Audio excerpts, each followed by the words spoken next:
राधे राधे। मैं अभिषेक पटनागर अपने channel God is mind पर आप लोगों का एक बार फिर से स्वागत करता हूं।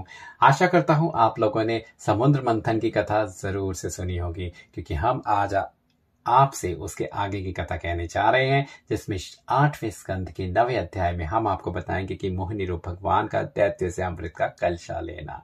अब मोहिनी रूप भगवान का जो हुआ था, कहते हैं वो बहुत ही सुंदर रूप था, और वो इतना सुंदर रूप था कि देवता, दैत्य, राक्षस सब हर किसी का, यहाँ तक कि शिव भगवान का भी मन डोल गया था। तो वो सब कथा कैसी है मैं तो आपको आज सुनने को मिलेगी, आज और आने वाले दिनों में, क्योंकि कथा थोड़ी बड़ी है तो इसीलिए एक दिन में तो नहीं समाप्त हो पाएगी। तो करते हैं आज के दिन की शुरुआत एक बार फिर राधे राधे के नाम के साथ।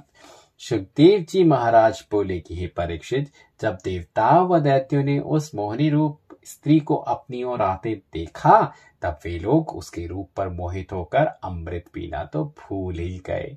जब वह रूपवती स्त्री दैत्यों की ओर कटाक्ष करती चली, तब उन्होंने अति प्रसन्न होकर आपस में कहा कि हमारा भाग्य तो बहुत उदय हो गया, जो ऐसी महासुंदरी स्त्री जिसके बराबर तीनों लोकों में दूसरी स्त्री नहीं होगी, हमारी ओर चली आती है। हम लोग अमृत पीने का झगड़ा जो आपस में करते हैं, इसे निपटाने के लिए इसी स्त्री को अपना पंच मानकर अमृत का कलशा इसके सामने धर देते हैं। जो यह सबको बांट कर पिला दे, उसे पी ले। आपस का झगड़ा अच्छा नहीं होता। यह सम्मत करके दैत्य ने अमृत का कलशा मोहिनी रूप भगवान के पास ले जाकर कहा, हे महासुंदरी, इस अमृत को पीने के लिए हम लोगों में विरोध है, इसलिए अपनी इच्छा से तुम्हें पंच मानकर चाहते हैं कि यह अमृत तुम अपने हाथ से बांटकर सबको पिला दो। जब मोहिनी रूप भगवान उनकी बातों पर कुछ ध्यान न करके आगे चले और दैत्य ने उनके चरणों पर गिरकर अमृत बांटने के लिए अति विनती की, तब मोहिनी रूप ने दैत्य की ओर देखकर मुस्कुरा दिया। वह मुस्कान देखकर दैत्य लोग अचेत हो गए। तब मोहिनी रूप भगवान ने दैत्य से कहा कि तुम लोग मुझ वैश्य स्त्री से कहाँ की जान पहचान रखकर मुझे अमृत बांटने के लिए पंच बनाते हो। ज्ञानी को वैश्य का कभी विश्वास ना करना चाहिए, और जो तुम अमृत बांटने के लिए ऐसा हट करते हो, तो मेरे निकट अमृत निकालने में तुम्हारा व देवताओं का परिश्रम बराबर है। तुम्हारी प्रसन्नता हो तो मैं आधा आधा अमृत दोनों को पिला दूं, और तुम लोग जो अमृत अधर्म से अमृत लेना चाहते हो, सो ऐसी झूठी पंचायत तो मैं नहीं करती। यह वचन सुनकर दैत्य ने कहा कि प्राण प्यारी, तुम एकदम सत्य कहती हो। हम लोग अधर्म से सब अमृत अकेले पीना चाहते थे, अब हमने तुमको अपना पंच माना, इस कारण हम तुम्हारी आज्ञा का पालन करेंगे। सो जो चाहो सो करो। जब मोहिनी रूप भगवान ने दैत्यों जाना कि दैत्य लोग अच्छी तरह हमारे वश हो चुके हैं, तब दैत्यों व देवताओं से कहा कि तुम लोग स्नान करके पवित्र होकर अग्नि से आहुति दो, और पृथक पृथक पंक्ति बांधकर कुश के आसन पर बैठो, तो मैं अमृत बांटकर तुमको पिला दूं।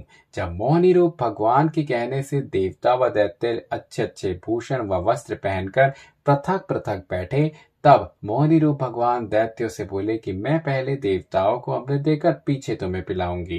दैत्य ने कहा कि हमें तुम्हारा कहना अंगीकार है। यह सुनते ही मोहिनी रूप भगवान ने अमृत का कलशा उठा लिया और देवताओं की पंक्ति में जाकर उन्हें अमृत पिलाना और दैत्य की ओर तिरछी चितवन से देखना आरंभ किया।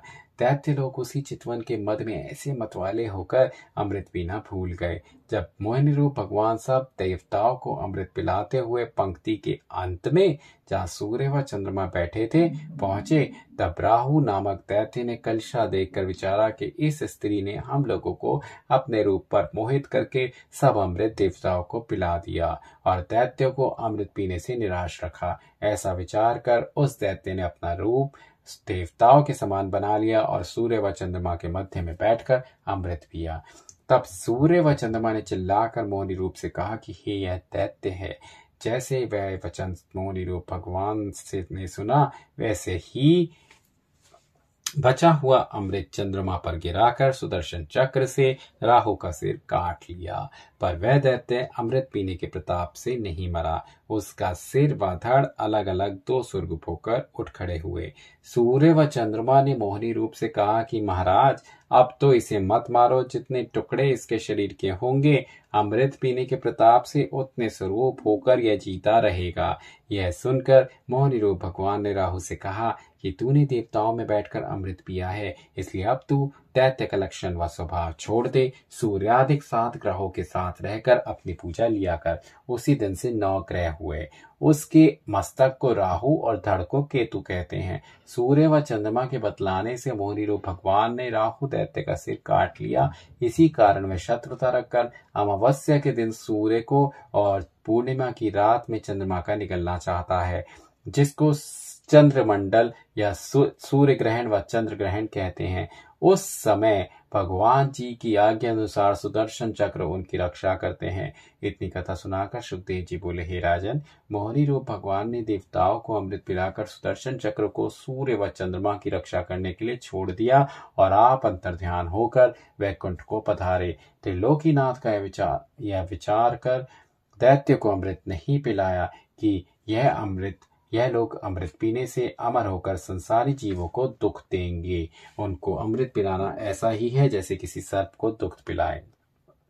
10वां अध्याय, देवता व दैत्यों से युद्ध होना। सुखदेव जी ने कहा कि हे राजन, अमृत निकालने से परिश्रम देवता व दैत्यों का बराबर था, पर नारायण जी जिसको देते हैं वह पाता है। जिस तरह मनुष्य अपने लाभ के लिए बहुत उद्योग करते हैं, उनमें जिस पर भगवान की कृपा होती है वह अपना मनोरथ पाता है, नहीं तो परमेश्वर की इच्छा के बिना उनका सब परिश्रम व्यर्थ हो जाता है।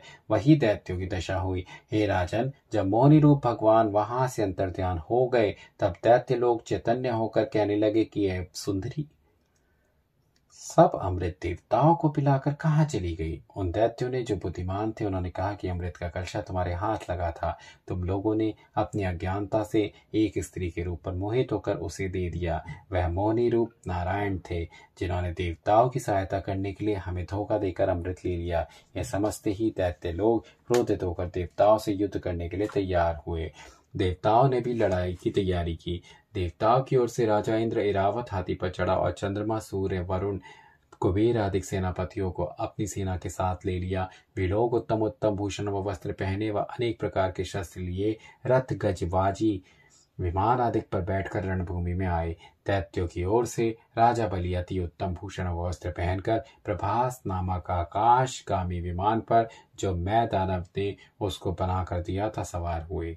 हैग्रीव, दिरमुदा, विप्रचित्ति, कालनेमी आदि उसके सेनापतियों ने उत्तम उत्तम भूषण वस्त्र पहनकर अनेक रंग के शस्त्र बांध लिए और बाघ, पक्षी, मछली व विमान आदि पर बैठ चढ़कर युद्ध में आए। उस समय दोनों सेना में मारू बाजा बजने और अनेक रंग की ध्वजा फहराने से ऐसी शोभा मालूम देती थी जैसा दूसरा क्षीर समुद्र वहां प्रकट हुआ। इतनी सेना दोनों ओर थी कि जिसकी कोई गिनती नहीं कर सकता था। देवता व दैत्य अपनी बराबर वाली जोड़ी को देखकर सवार से सवार व पैदल में पैदल लड़ने लगे। दोनों ओर से तलवार, भुषुंडी, चक्र, तीर, सांग व त्रिशूल आदि शस्त्र चलने लगे। राजा इंद्र और बलि से सांग, वज्र, त्रिशूल आदि अनेक प्रकार के शस्त्रों से ऐसा संग्राम हुआ जिसमें रक्त नदी के समान बह निकला। शस्त्रों की घटा छा गई। तलवारें बिजली के समान चमकती थी। जब युद्ध में परमेश्वर की कृपा से देवताओं ने बहुत से दैत्यों को मार डाला और इंद्र ने मारे बाणों के राजा बलि को व्याकुल कर दिया, तब उसने सम्मुख लड़ने की सामर्थ्य न रहने से माया युद्ध आरंभ किया। अपना विमान आकाश में ले जाकर देवताओं को की सेना पर शस्त्र, पर्वत, अग्नि, रक्त, पीप आदि बरसाने लगा। नंगी राक्षसियां खड़ग व खप्पर लिए देवताओं की सेना में आ पहुंची। चारों ओर से समुद्र का पानी चढ़ा आता दिखलाई देने लगा। यह दशा देखकर देवताओं ने घबरा कर नारायण जी का स्मरण करके उनसे सहायता चाही। तब दीन दयालु अंतर्यामी अपने भक्तों का दुख देखकर उसी समय गरुड़ पर चढ़े और चतुर्भुज रूप से शस्त्र धारण किए देवताओं की सेना में आए और उन्हें धैर्य देकर बोले कि तुम लोगों ने अमृत पिया है, मरने से निडर होकर दैत्यों के साथ लड़ो, वे तुमको जीत नहीं सकेंगे। तब भगवान जी के दर्शन पाने और उनके धैर्य देने से सब देवता अधिक बल पाकर फिर दैत्यों से लड़ने लगे। नारायण जी की को देखकर काल नेमी दैत्य बाघ पर चढ़ा हुआ उनकी ओर दौड़ा और एक त्रिशूल उन पर चलाया। तब वैकुंठनाथ ने वह त्रिशूल पकड़कर चक्र से उसका सिर वाहन समेत काट डाला। काल नेमी को मरा हुआ देखकर माली व सुमाली दैत्य ज्योतिष स्वरूप के सम्मुख लड़ने आए। श्याम सुंदर ने उनके भी सिर चक्र से गिरा दिए। फिर माल्यवान दैत्य ने आकर एक गदा नारायण जी को, दूसरी गरुड़ को मारी। महाप्रभु ने उसका भी मस्तक सुदर्शन चक्र से काट लिया। तो इस तरह समाप्त होती है हमारी आज की कथा, जिसमें हमने आपको बताया कि किस तरीके से समुद्र में से अमृत निकला था और भगवान ने मोहिनी रूप लिया था और फिर देवताओं की मदद की थी। इसमें यह भी बताया गया है कि क्यों भगवान ने, भगवान होने पर भी देवता और दैत्य तो दोनों भगवान के ही बच्चे हैं, फिर देवताओं की रक्षा क्यों करी और दैत्यों की रक्षा क्यों नहीं करी। उसका कारण भी आपको बताया है कि किस तरीके से भगवान को यह पता था कि यदि दैत्यों को अमृत पिला दिया तो वे अमर होकर संसारी जीवों को दुख देंगे। तो भगवान संसारी जीवों का तो किसी भी हालत में दुख नहीं देने दे सकते किसी को भी। तो संसारी जीव तो दुख में रहते हैं, परंतु भगवान को कभी याद करते नहीं। भगवान को याद करोगे तो भगवान जरूर आपके पास आएंगे और आपको किसी भी दुख से बचाएंगे। तो फिर याद रखिएगा इस बात को कि कम से कम हो सके तो थोड़ा ही समय जरूर अपनी दिनचर्या में से निकालें और भगवान के नाम का स्मरण करें। मैं फिर से कहता हूँ, मैं ये नहीं कहता कि आप केवल इसी ऑडियो को सुने, आप भगवान के नाम को सुने, वो चाहे कैसा भी हो, जो भी आपको निर्मल रखता हो आप उसको सुने, परंतु सुने जरूर। क्योंकि शुरुआत में क्या होता है, जैसे मैंने आपको बताया था, भगवान जिनको चाहते हैं उन्हीं को अपने करीब लेके आते हैं। तो वह तो आपको करना पड़ेगा शुरुआत में थोड़ा सा तो ढीठ बनकर, क्योंकि मुझे पता है कि कई बार लोगों को यह कथाएं अच्छी नहीं लगती। क्यों नहीं अच्छी लगती? क्योंकि कई बार लोग सोचते हैं आज के समय में तो सबको चाहिए कि ड्रामेटिक कोई चीज़ हो और वह उसको सुने, या तो कोई मूवी देखे जिसके अंदर रोना पीटना या कुछ भी ऐसी चीज़ें होती हैं, वह तो सबको आज के समय में अच्छी लगती है। परंतु हमारे शास्त्र में जो लिखी हुई बातें हैं वो किसी को अच्छी नहीं लगती, क्योंकि सब सोचते हैं तो सब पुराने ज़माने की बातें हैं। तो ऐसा नहीं होना चाहिए, क्योंकि आपके बच्चों के लिए बहुत आवश्यक है, आपके खुद के लिए ये बहुत आवश्यक है कि कम से कम आप अपने धर्म के बारे में ज़रूर जानें कि आपके धर्म आखिर स्थापित कैसे हुआ था और आपके धर्म में किस किस तरीके से क्या क्या बातें हुई थी और कब कब हुई थी। यह जानना बहुत आवश्यक है।